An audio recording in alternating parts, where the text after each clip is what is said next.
जय गुरुदेव, जय जिनेंद्र। कैसे हैं आप सब? आरजे ख्वाहिश में आप सभी का स्वागत है। कुछ दिन पहले एक वीडियो अपलोड की थी सफ़ेद आग पर और शमी के वृक्ष पर। बहुत से ऐसे कमेंट आए थे कि ये वृक्ष दूध का वृक्ष है, इसे घर में नहीं लगाया जाता। आप ये बता रही हैं कि इसे घर में लगाइए। शमी का वृक्ष है, उसके बारे में बहुत से मतभेद चल रहे हैं कि नहीं लगाना चाहिए, कांटेदार वृक्ष है। देखिए, वास्तुशास्त्र में कहा गया है कि जिन पौधों में कांटे होते हैं और जिन पौधों में दूध यानी लैक्टस होता है, उनका घर में होना अशुभ होता है। इस प्रकार घर की सीमा में कैक्टस, बबूल, चांदनी, कत्था, इन सभी पौधे लगाने से कष्ट होते हैं, लेकिन इनके कुछ अपवाद भी हैं। उदाहरण के तौर पर घर की सीमा में आग यानी मदार, सफ़ेद आग, जिसकी मैंने पिछले कुछ टाइम पहले वीडियो अपलोड की थी। सफ़ेद आग का होना शुभ होता है। कहते हैं श्वेत आग का पौधा जहाँ उगता है वहाँ धरती के नीचे धन होता है। वैसे भी 20 वर्ष के बाद पुराने श्वेत आग की मूल में, जड़ में स्वतः ही अपने आप ही गणेश जी की आकृति बन जाती है, जिसे विधि विधान पूर्वक निकाल कर उसका अभिषेक करके घर में पूजा करके रखने से साधक की उन्नति होती है। हर तरह से लक्ष्मी माँ का वास रहता है उनके घर में। इसी प्रकार विल्व का वृक्ष कांटों से युक्त होता है, लेकिन घर की सीमा में इसका होना परम शुभ है। जिस घर में विल्व वृक्ष होता है वहाँ पितृदोषों का शमन होता है, वहाँ की संतानें उन्नति करती हैं, स्वस्थ रहती हैं। तो चलिए आज हम बात करेंगे शमी वृक्ष और मदार की।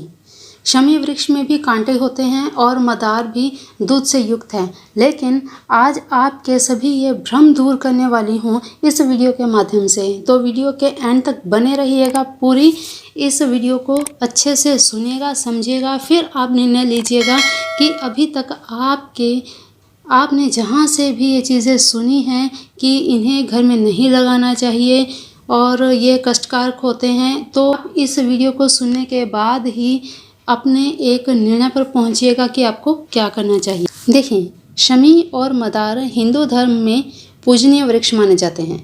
गणपति और शिव की आराधना तो इनके साथ ही पूर्ण माने जाते हैं।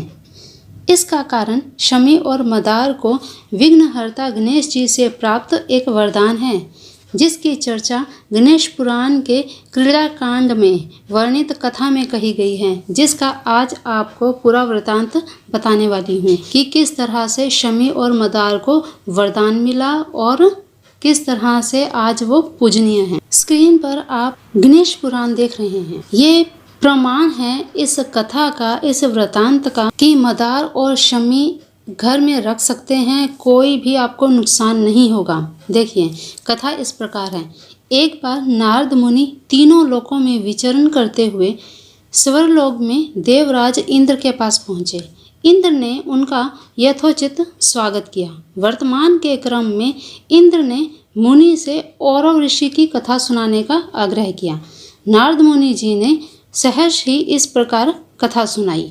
नारद जी कहते हैं, एक समय में मालवा में औरव नाम के ऐसे विद्वान ब्राह्मण हुए, जिनका तेज वेदों के ज्ञान से सूर्य के समान प्रदीप्त था एवं उन्हें देवताओं के समान शक्ति प्राप्त थी। बहुत दिनों बाद उनकी पत्नी ने एक अत्यंत सुंदर पुत्री को जन्म दिया, जिसका नाम शमिका रखा गया। जब वह 7 वर्ष की हुई तो उन्होंने शमिका का विवाह धौम्य ऋषि के पुत्र मंदार से किया। मंदार शौनक ऋषि के आश्रम में रहकर शिक्षा प्राप्त कर रहा था। विवाह के पश्चात शमिका को उसके माता पिता के पास छोड़कर शिक्षा पूरी करने शौनक के आश्रम में चला गया। जब मंदार और शमी पूर्ण यौवन को प्राप्त हुए, तब मंदार अपने ससुराल गया और शमी को विदा करके शौनक के आश्रम की ओर वापस चला। रास्ते में एक महान तपस्वी ऋषि भृशंडी का आश्रम पड़ रहा था, जो गणपति के अत्यंत भक्त थे। अपनी तपस्या से उन्होंने भगवान गणेश जी को प्रसन्न किया था, जिन्होंने ऋषि को यह वरदान दिया था कि गणेश की तरह ही ऋषि भृशंडी भी अपने कपाल से सूंड निकाल सकते हैं। जब शमी और मंदार भृशंडी के आश्रम के पास पहुंचे तो उन्हें गणेश की तरह सूंड निकाले देखकर दोनों को हंसी आ गई। इस पर ऋषि बहुत क्रोध में हो गए। कुपित होकर उन्होंने दोनों को शाप दे दिया कि तुम दोनों वृक्ष बन जाओ, ऐसा वृक्ष कि जिसके पास पशु पक्षी भी ना आए। और ऐसा ही हुआ। मंदार ऐसा वृक्ष बना जिसकी पत्तियां कोई भी पशु नहीं खाता। शमी ऐसा वृक्ष बनी जिस पर कांटों की अधिकता के कारण कोई पक्षी शरण नहीं लेता।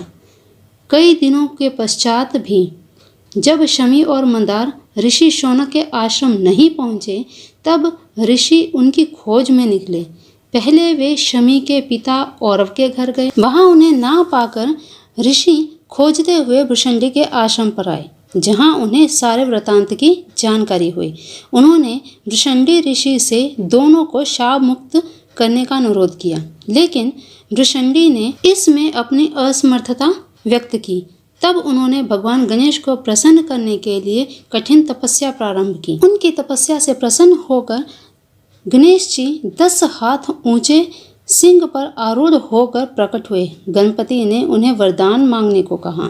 उन्होंने शमी और मंदार को शाप मुक्त कर उन्हें पूर्वावस्था में लाने का वरदान मांगा, किंतु गणेश जी अपने प्रिय भक्त भृशंडी की अवहेलना नहीं करना चाहते थे, अतः ये वरदान देने से मना कर दिया। परंतु बदले में यह वरदान दिया कि ये दोनों वृक्ष तीनों लोकों में पूजनीय होंगे और शिव तथा स्वयं उनकी पूजा बिना इनकी उपस्थिति से पूर्ण नहीं मानी जाएगी। यह कहकर गणपति अंतर्ध्यान हो गए और ऋषि शौनक तो अपने घर लौट गए, लेकिन ऋषि औरव ने अपना शरीर वहीं त्याग दिया। उनका तेज अग्नि रूप में शमी पेड़ के तने में स्थिर हुआ। अब यहाँ पे एक बात आपको और बता दें कि ब्राह्मण औरव और ऋषि शौनक जब दुखी हृदय से भगवान गणेश जी का ध्यान कर रहे थे, उन्हें प्रसन्न करने का प्रयास कर रहे थे, उस समय औरव ऋषि और महर्षि शौनक ने गणपति जी की स्तुति की थी। वह स्तुति सुनकर गणेश जी इतने प्रसन्न हुए कि उन्होंने खुद ये वरदान दे दिया कि जो भी इस स्तुति का गान करेगा, उस स्तुति को पढ़ेगा, वो हर तरह से धन धान्य से परिपूर्ण होगा, विद्या से परिपूर्ण होगा। उस स्तुति को अगर आप पाना चाहते हैं तो कमेंट बॉक्स में अवश्य ही कमेंट कीजिएगा, ताकि आपको लिखित रूप में वह स्तुति मिल सके, प्राप्त हो सके और आप भी उस स्तुति का, उस स्तोत्र का विशेष लाभ उठा सकें। आप गणपति जी महाराज को प्रसन्न कर सकें। गणेश जी ने प्रसन्न होकर जब शमी और मंदार को आशीर्वाद दिया और वरदान दिया, तब गणेश जी ने यह वरदान दिए थे कि जो प्रातःकाल उठकर शमी का दर्शन करता है, उसे प्रणाम करता है और उसका पूजन करता है, वह ना तो कष्ट, ना रोग, ना विघ्न और ना बंधन को ही प्राप्त होता है। मेरे कृपा प्रसाद से वह स्त्री, पुत्र, धन, पशु और अन्य भी सभी कामनाओं को प्राप्त कर लेता है। मेरी शरण ग्रहण करने से वह अंत में मुक्ति प्राप्त करता है। मंदार के पुष्पों से पूजन का भी यही फल बताया गया है।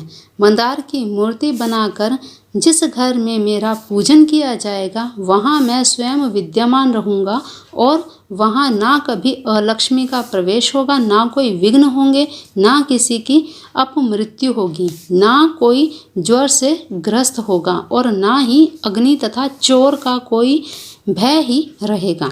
ब्राह्मण वेद, वेदांग आदि शास्त्रों का ज्ञाता हो जाएगा। क्षत्रिय सर्वत्र ही विजय प्राप्त करेगा। वैश्य समृद्धि से संपन्न हो जाएगा और शूद्र उत्तम गति प्राप्त करेगा।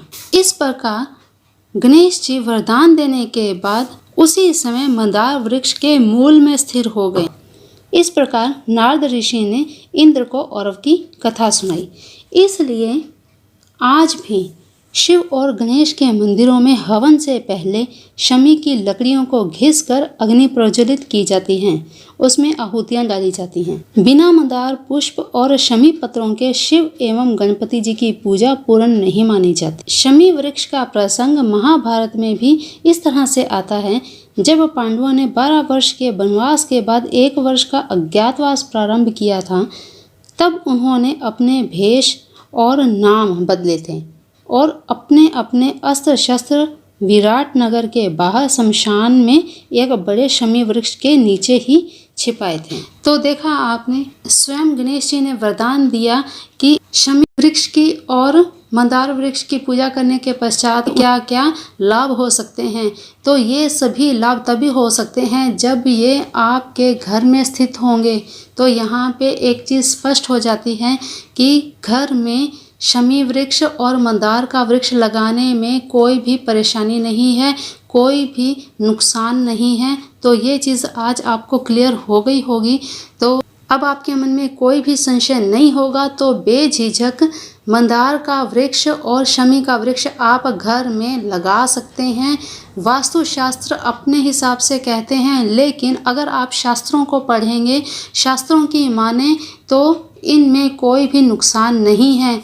तो अपने मन की सुनिए, शास्त्रों को सुनिए, उनको पढ़िए, उनको देखिए, फिर कोई निर्णय लीजिए। तो चलिए, आज की जानकारी इतनी ही। अगर आप चाहते हैं गणेश जी का स्तोत्र तो आप कमेंट बॉक्स में ज़रूर कमेंट कीजिएगा। अगली वीडियो के माध्यम से आपको वह स्तोत्र अवश्य मिल जाएगा। तो चलिए, अभी के लिए विराम देते हैं। अगली वीडियो आने तक अपना ध्यान रखिए, मस्त रहिए, स्वस्थ रहिए। नए हैं अगर आप चैनल पर तो चैनल को सब्सक्राइब करके बेल आइकन ज़रूर प्रेस कर लीजिएगा, ताकि इसी तरह की और भी अच्छी जानकारी आपको रेगुलर मिलती रहे। तो तब तक के लिए अपना ध्यान रखिए, मस्त रहिए, स्वस्थ रहिए। जय गुरुदेव, जय जिनेंद्र।